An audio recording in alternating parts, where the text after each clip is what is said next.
Abram suas Bíblias no livro de Hebreus. Esta carta que tem, como outros livros da Bíblia, o seu autor sendo um anônimo. Ninguém sabe quem escreveu Hebreus. Um bom número de comentaristas afirmam que é Paulo que escreveu Hebreus. Mas Paulo sempre se identificou em sendo o autor de suas cartas. Eu não sei porque aos hebreus, se foi ele, porque ele não se apresentou. Daí porque os comentaristas dizem que o autor de Hebreus é anônimo. Existem outros livros da Bíblia que eles não sabem definir exatamente quem é o escritor. Capítulo 12 de Hebreus, versículo de número 15, e peço que vocês deixem a Bíblia, o app acessado, para estarmos olhando aí para os 15 versículos deste capítulo, do 1 ao 15, mas nós vamos destacar o versículo de número 15, para meditarmos sobre este tema, arrancando o mal pela raiz. Hebreus 12, 15 diz assim: cuidem que ninguém se exclua da graça de Deus, que nenhuma raiz de amargura brote e cause perturbação, contaminando a muitos. Amém?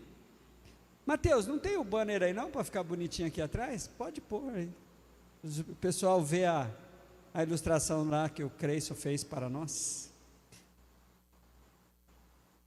Gente, viver em comunidade é um grande desafio, não é?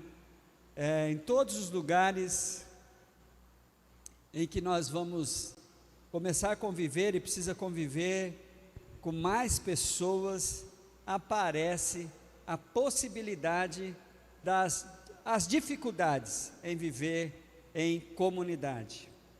Este capítulo é um capítulo muito rico, e esses versículos, principalmente esses que eu separei, é uma porção da palavra de Deus que traz uma exortação muito forte para nós, deixando bem claro um ensinamento, depois do escritor de Hebreus cuidar no capítulo de número 11, de falar dos grandes heróis da fé. Aí a sequência do capítulo 11 de Hebreus é dizer exatamente isso daqui, que diante de tantas testemunhas, diante de tantas pessoas que viveram o desafio da fé em Cristo Jesus, qual que é o nosso papel, depois de tantos bons exemplos que foram dados? A Bíblia vai começar a dizer aí, o ensino de como o Senhor quer que vivamos bem, sem negar as lutas, para que vivamos bem, as consequências dessas lutas, e o alvo de Deus é bem claro. Quando você olha para o versículo de número 1 do capítulo 12, vai dizer assim, também nós, visto que temos a rodear-nos tão grande nuvem de testemunhas. Quem são essas testemunhas? Os heróis da fé do capítulo 11. Aí a Bíblia vai nos desafiar.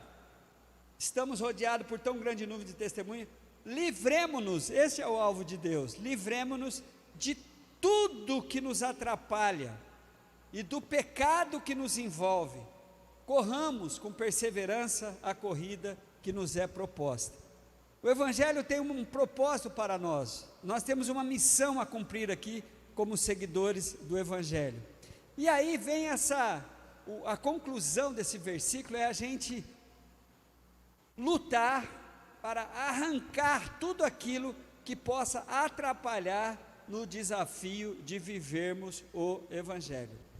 E aí vem esse título, arrancando a raiz do mal. Eu pensei em uma raiz, quando eu estava olhando para esse texto, eu pensei nessa primeira raiz, a raiz do sedentarismo espiritual. Pessoas que estagnaram na sua vida espiritual. Eu estava olhando para esses primeiros versículos, até o versículo de número 3, do capítulo 12, você vai encontrar esses desafios aqui, versículo de número 2, tendo os olhos fitos em Jesus, autor e consumador da nossa fé, ele que pela alegria que lhe fora proposta, suportou a cruz, desprezando a vergonha, assentou-se à direita de Deus. Aí depois vem a palavra: pense bem naquele que suportou tal oposição dos pecadores contra si mesmo, para que vocês não se cansem, nem se desanimem. É interessante isso, né? Quando nós, muitas vezes a gente entra num marasmo, assim, irmãos, há um cansaço, há um desânimo, nós começamos a arranjar várias motivações, vários motivos para estagnarmos, ficarmos parados. A Bíblia vai dizer, no primeiro capítulo, corramos, no primeiro versículo, corramos com perseverança a corrida que nos é proposta. Então não teria que ter sedentarismo espiritual. Nós temos aí uma maratona, nós temos uma corrida, nós temos uma caminhada para ser realizada. E aí a gente entra naquele marasmo. A Bíblia vai dizer para você ser uma pessoa observadora. Versículo de número 2: tendo os olhos fitos em Jesus. Há sempre uma desculpinha dos crentes que as pessoas vão tentar amenizar, né, os problemas que tem na igreja. Falam: não, você não deve olhar para as pessoas, você tem que olhar para Jesus. Irmãos, isso é uma balela. Jesus é revelado aqui através da gente. O que pudermos fazer para as pessoas terem uma experiência com Jesus através do meu comportamento, e é só através da maneira com que eu sou o reflexo de Cristo, que as pessoas, eu creio que nós devemos ter muito cuidado. As pessoas vão ter essa experiência com Cristo olhando para nós. A Bíblia vai falar para a gente raciocinar. Olha o versículo de número 3: considere, raciocine. Então a vida cristã, a raiz do sedentarismo espiritual, faz você ficar parado, não fazer nenhum tipo de exercício espiritual, nem mental, nada, você fica lá.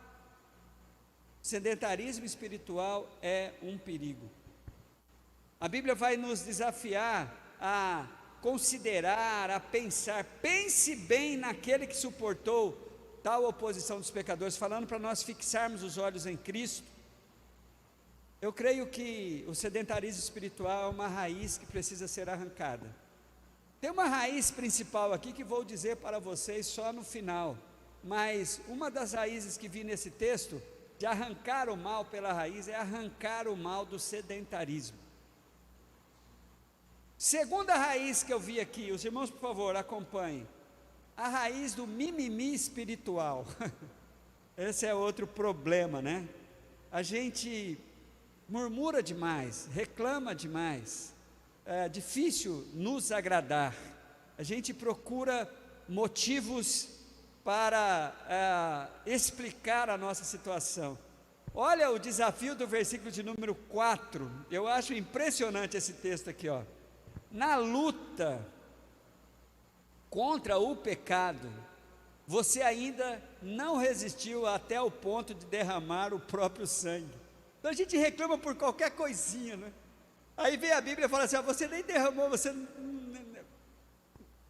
a sua luta ainda não chegou no ponto, no nível de Jesus, que lá no Monte da Transfiguração estava tão angustiado que chegou a suar sangue, e na cruz verteu o seu sangue remidor e purificador.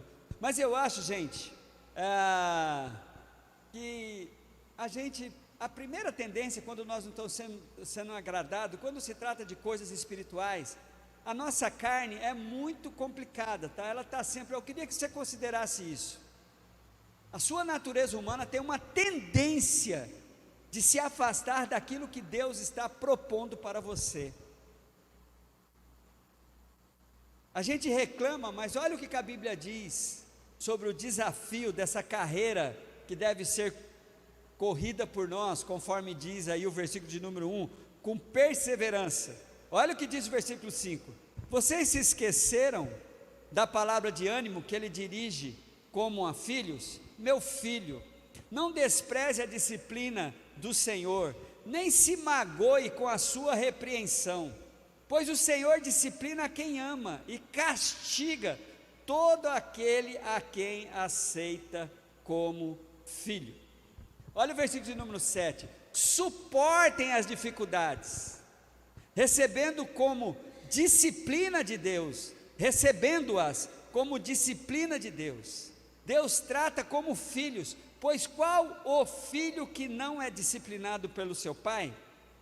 Se vocês não são disciplinados, e a disciplina é para todos os filhos, então vocês não são filhos legítimos, mas sim ilegítimos. Algumas Bíblias vai trazer a expressão bastardos. Irmãos, quando eu olho para esse texto, eu vejo assim alguns toques aqui, para a gente parar de choramingar. Deus está te tratando, Deus está te forjando, Deus está, o que me liberta aqui, primeira coisa, não estou sozinho nessa, a disciplina é para todos. E a gente de vez em quando estamos passando por alguma dificuldade, parece que nós somos os únicos, a estar sofrendo. Mas o que me libertou aqui, irmãos, é o versículo 7. Para mim é o grande ensino, suportarmos as dificuldades, recebendo-as como uma disciplina de Deus. Se você olhar para as dificuldades que você tem da vida e receber como um trato de Deus, um cuidado de Deus para a sua vida, vai mudar a sua maneira de enfrentar a sua vida. Eu já preguei diferente disso daqui, mas eu confesso aos irmãos que isso aqui é muito libertador, para eu não ficar perdendo o tempo. Não, Deus está querendo me tratar nessa situação aqui. Olha de novo, para você não ficar com esse mimimi, ai meu Deus, não, olha, suporte as dificuldades. Está difícil, e é interessante que as dificuldades pessoais são pessoais. Tem gente que não concorda com as suas dificuldades. Você está chorando de barriga cheia. Eu já preguei chorando de barriga cheia, gente? Eu vou dar uma olhada, que eu acabei de lembrar uma boa coisa, Mas as pessoas, não, as suas dificuldades são suas dificuldades, mas antes de você ficar chateado com as pessoas que não estão considerando, fala assim, Deus está querendo usar essas dificuldades para me tratar, para me fazer uma pessoa melhor, porque essa é uma prova de que Deus está me tratando como filhos, como um filho dele. E como é que Deus trata o filho dele? Disciplinando, aquele que castigando algumas vezes. E quando entra nessa parte das dificuldades, eu estou sofrendo alguma dificuldade, e eu a recebo conforme a proposta da Bíblia, porque a Bíblia fala assim, suporte as dificuldades, recebendo-as como disciplina. Puxa vida, eu acredito que eu vou ter um ganho na minha vida, eu acredito que eu vou ficar mais maduro, eu acredito que eu vou ficar mais preparado, do que ficar chorando e resmungando. Outra raiz, o comodismo religioso e cultural. O que eu quero dizer com isso? Esse capítulo está sendo direcionado diretamente para pessoas que precisam mudar de categoria. Se você quiser receber um tratamento especial de Deus, você precisa ter Jesus como Senhor e Salvador da sua vida, para você passar da categoria de criatura para filho de Deus. Todo esse tratamento é direcionado para quem está levando uma vida, buscando levar uma vida digna diante do Senhor. Então o que acontece com as pessoas? As pessoas entram num comodismo religioso e cultural, e eu vou dizer que o comodismo religioso é aquela crença que todos, eu também sou filho de Deus, todo mundo é filho de Deus, pai não é, Deus não é padrasto, Deus é pai, não, peraí. Você percebe como muitas pessoas passam por essa vida, se dão bem, nada acontece com elas, elas não têm nada a ver com Jesus, é porque o homem pode ganhar o mundo inteiro e perder a sua alma. As vitórias no campo material que as pessoas têm aos nossos olhos, elas estão ligadas à competência, está ligada ao talento, está ligado a muitos fatores, mas quem está preocupado com a sua situação diante de Deus, precisa sair do comodismo religioso, de achar que tudo bem, toda religião é boa, está tudo certo. Não, você precisa cuidar da sua posição em Cristo Jesus. Você precisa sair da situação de criatura para se tornar um filho de Deus, porque nem todo mundo é filho de Deus. Para ser filho de Deus, é preciso passar pelo novo nascimento de João capítulo 3, é preciso passar pela crença de João 5:24, e é preciso passar pelo recebimento de Cristo, conforme diz João 1:12. Mas todos quantos o receberam, deu-lhes o poder de serem feitos filhos de Deus. O mundo está dividido em duas categorias de seres humanos: as criaturas de Deus, a maioria, e os filhos de Deus, a minoria. O comodismo religioso, ele faz com que as pessoas deixem para lá. E o comodismo cultural? O comodismo cultural está ligado quando ele cita aqui a maneira com que os pais tratavam. Versículo de número 10: nossos pais nos disciplinavam por curto período, segundo lhe parecia melhor, mas Deus nos disciplina para o nosso bem, para que participemos de sua santidade. Qual o comodismo cultural, irmãos? Deixar do jeito que eu aprendi. Meus pais me ensinaram assim, assim. Não. Isso é a gente se acomodar aos padrões humanos. Vamos procurar o que Deus quer. Por isso que a maioria das pessoas tem a unção da Gabriela sobre si, né? Da Gabriela do Jorge Amado. Eu nasci assim, eu cresci assim, eu sou mesmo assim, sou assim que sou. Então o comodismo cultural e religioso leva as pessoas a não quererem mudar. Agora a Bíblia vai nos desafiar. Eu quero ler de novo os versículos de 6 em diante. Pois o Senhor disciplina quem ama, castiga todo aquele que aceita como filho. Quem recebe o cuidado, a disciplina, são os filhos. Aí a Bíblia vai nos ensinar mais uma vez: suporte as dificuldades, recebendo como disciplina. Deus trata-os como filhos, pois qual filho não é disciplinado por seu pai?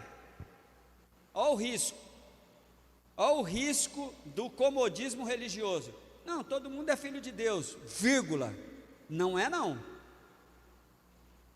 Se vocês não são disciplinados, isso aqui explica para mim muitas coisas, de a gente, aos nossos olhos, não conseguimos enxergar a ação de Deus em algumas pessoas que na nossa visão, na nossa maneira pecaminosa de julgar as pessoas, deveriam receber algum tipo de castigo. Deixa isso com Deus. Olha o que a Bíblia vai dizer, se vocês não são disciplinados, e a disciplina é para todos os filhos. Quem não é disciplinado não é filho legítimo, mas é bastardo, são ilegítimos. Aí vem o exemplo da cultura nossa, né? Além disso, tínhamos os pais humanos que nos disciplinavam e nós os respeitávamos. Quanto mais devemos submeter ao Pai dos Espíritos para assim vivermos. Na verdade, nós precisamos procurar sair desse comodismo religioso, sair desse comodismo cultural e procurar o que é que Deus espera de mim. Qual é a expectativa de Deus tem na minha vida? Na minha vida, esquecer a vida dos outros. Então a raiz do comodismo E por fim, queridos, olhe aí para o versículo de número 11, o versículo de número 15, para a gente ver como a Bíblia é aliviante e comprometedora. Ela nos alivia, mas também nos compromete. Olha o versículo de número 11. Nenhuma disciplina parece ser motivo de alegria no momento. Ninguém gosta de ser disciplinado, mas sim de tristeza.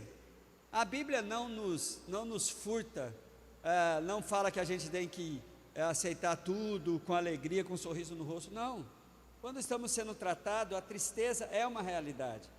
Porém, mais tarde, estou lendo o versículo de número 11, mais tarde, porém, produz fruto de justiça e paz para aqueles que por elas foram exercitados. O que nos exercita? O que nos prepara? O trato de Deus, os cuidados de Deus, as dificuldades por quem passamos, pelas quais passamos. Aí vem os desafios, né, para nós. Portanto, deixa eu dizer uma coisa para vocês. Uma vida com Cristo tem uma parceria. Deus, esse versículo não tem na Bíblia, mas o conceito dele tem na Bíblia. Porque eu já vi alguns dizer, como diz a Bíblia, faça a tua parte que eu te ajudarei. Isso não é a Bíblia não diz assim, mas a Bíblia passa esse conceito sim. Você vai pegar o primeiro capítulo de Josué, por várias vezes Josué é desafiado, esforça-te, tenha bom ânimo, eu serei contigo. Poderia ter esse versículo, né?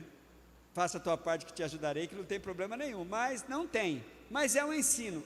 Qual que é a ideia aqui? A parte de te filiar a Ele é com Deus. Quando você recebe a Cristo, você já é adotado espiritualmente por Deus. Agora você vai fazer a sua parte, você vai se posicionar, irmãos, porque viver em comunidade, viver o Evangelho, é uma vida em que eu preciso tomar algumas atitudes, respirar fundo e agir. Olha só, versículo de número 12. Portanto, fortaleça as mãos enfraquecidas e os joelhos vacilantes, ou seja, esforça-te. Façam caminhos retos, escolha um caminho reto, pautado pela palavra de Deus, para os seus pés, para que o manco não se desvie, mas antes seja curado. É interessante como o desafio da Bíblia é o seguinte: alguns conceitos que eu preciso fazer com Deus, vai me trazer cura, vai me trazer livramento, mas as pessoas não querem fazer a sua parte. Eu preciso fazer alguns conceitos com o Senhor, para parar de mancar espiritualmente, para vencer alguns alejumes espirituais. Versículo de número 14, esse é forte, esforcem-se para viver em paz com todos, e aí a Bíblia mais tradicional vai trazer aquela coisa para a gente buscar a santificação, né? Versículo 14, em outra Bíblia, segui a paz com todos e a santificação, sem a qual ninguém verá o Senhor. Aqui na NVI está assim, esforcem para viver em paz com todos e para serem santos, sem santidade ninguém verá ao Senhor. Vamos só relembrar de novo o conceito de santo na Bíblia, esquecendo o conceito de santo religioso da nossa cultura. O santo na Bíblia não é a pessoa que faz tudo certinho e que é exemplo para todos. O santo bíblico é a pessoa separada para viver o Evangelho. E cada um, por isso que a Bíblia vai chamar todos de santos. Quando a minha mãe era viva, ela ficou chateada, que eu falei, mãe, a senhora sabia que a senhora é mãe de santo? Vai falar, moleque, eu sou católica, apostólica, romana. Eu falei, não, a senhora é mãe de santo, sabia? Aí ela ficou meio chateada, fui explicar para ela, não entendeu, está tudo certo. Não alcancei o coração da minha mãe, não. Não só aqui, irmãos, mas em todos os lugares, as minhas piadas não fazem muito sucesso. Aqui é que você já me conhece, mas fora aí, é que nem a freirinha, né? Eu já contei a história da freirinha aqui para vocês. Ali eu perdi a amizade com a freira, irmãos. Eu estudava na faculdade católica lá em Bauru, na USC, Sagrado Coração de Jesus. Aí tinha uma freira que se apresentou comigo, ela sabia que era pastor, chegou para mim, boa noite. A gente estudava à noite, pedagogia. O senhor é pastor? Tão simpática. Aí eu falei assim, sim, sou. Ela falou, boa noite, eu sou irmã de Cristo. Eu falei, nossa, como você está conservada? O que você tomou para ser irmã de Jesus e está inteirona assim? Perdi a freira, nunca mais falou comigo. O nome dela era Thalita. Onde eu estava que vocês me atrapalharam com a história da freira? Sim, claro. Irmãos, esforcem para viver em paz. Esse esforço para viver em paz. Gente, viver em comunidade é um esforço. As pessoas jogam fora a capacidade de crescer no esforço de cumprir os versículos bíblicos quando a gente vive em comunidade. É fácil virar as costas, é fácil não conversar, é fácil evitar, mas você não cresce. A gente tem que ter um esforço para viver em comunidade, esforço para viver em paz com todos. O escritor de Romanos, que aí no caso é Paulo, no capítulo 12, versículo 18, se não me engano, ele diz assim, enquanto depender de vós, mantenha a paz com todos, esforço para viver em paz com todos, sem santidade ninguém verá a Deus. Irmãos, é interessante o seguinte, como nós somos santos, a nossa vida deve ser uma vida, o que é viver em santidade? Viver de maneira que eu comprove a minha declaração de fé. Eu sou de Jesus. A minha declaração de fé me faz perfeito? Não. Me faz uma pessoa que sabe encarar as suas limitações e os seus erros, buscando sempre o conserto com Deus e o conserto com as pessoas.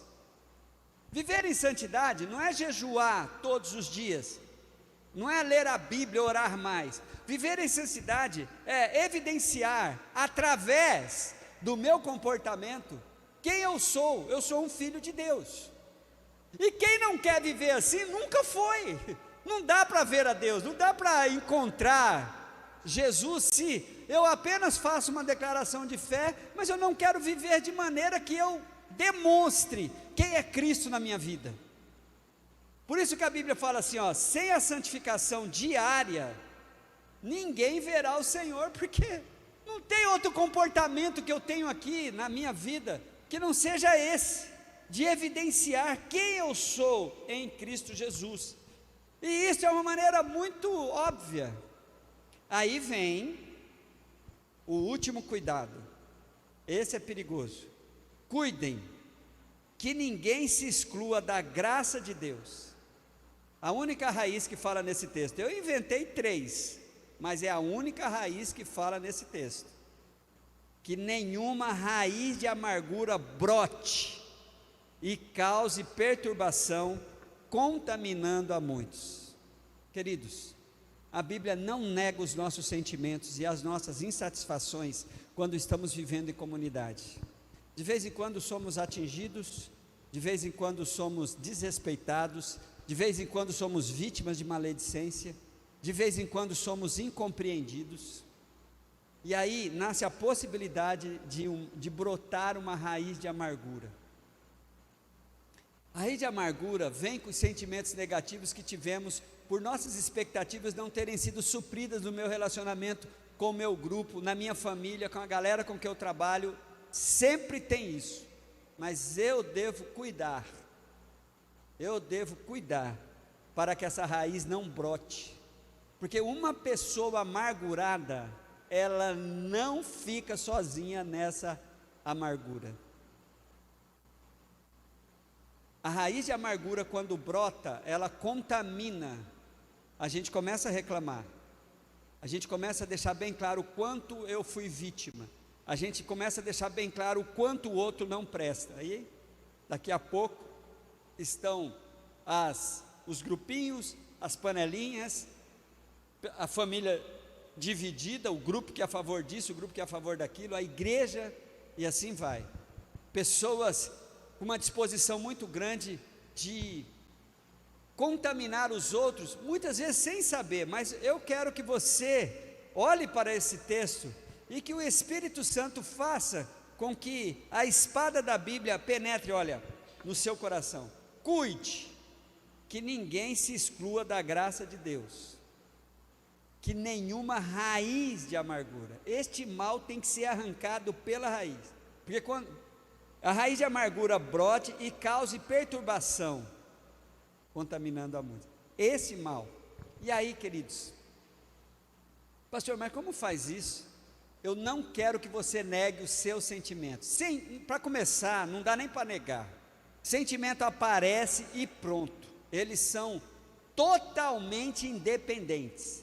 Mas os sentimentos, ele nos desafia a depender do Espírito Santo de Deus, para que você coloque Jesus na jogada e venha usar o seu poder que você tem no nome de Jesus, de resolver os seus problemas de amargura. Aí no lugar de amargura vai aparecer duas expressões: amar cura. Você buscar em Cristo a capacidade de resolver o que está causando amargura no seu coração. E aí vem o exercício, tá? Não dá para ficar orando e jejuando por isso não, você tem que tomar atitudes. A Bíblia vai nos ensinar em Mateus 18, que quando isso acontece, a Bíblia vai dizer assim, ó: se teu irmão pecou contra ti, vai tu e fala com ele, só. Como arranca a raiz de amargura? Tratando diretamente com a pessoa que fez algo que está te fazendo mal. Qualquer coisa, se você quiser crescer, se você quiser tirar as raízes, se você quiser ser um crente mais maduro, ninguém deve saber da situação em que você está vivendo com um problema de relacionamento, senão a pessoa que está provocando isso. E aí, hoje está fácil, né, irmãos? Mas o ideal mesmo seria ser no tete a tete mesmo. Eu quero falar contigo. Isso que você está fazendo está me fazendo mal. E quando você vai falar isso com amor, sem amargura no coração, ou arrancando a raiz de amargura, geralmente nasce ali um novo tempo no seu relacionamento. Essa raiz, o mal da amargura, essa raiz de amargura, ela tem que ser arrancada antes que ela brote e comece a contaminar. Pastor, como é que eu sei que ela brotou e começa a contaminar? Quando todo mundo já sabe do seu problema, menos a pessoa.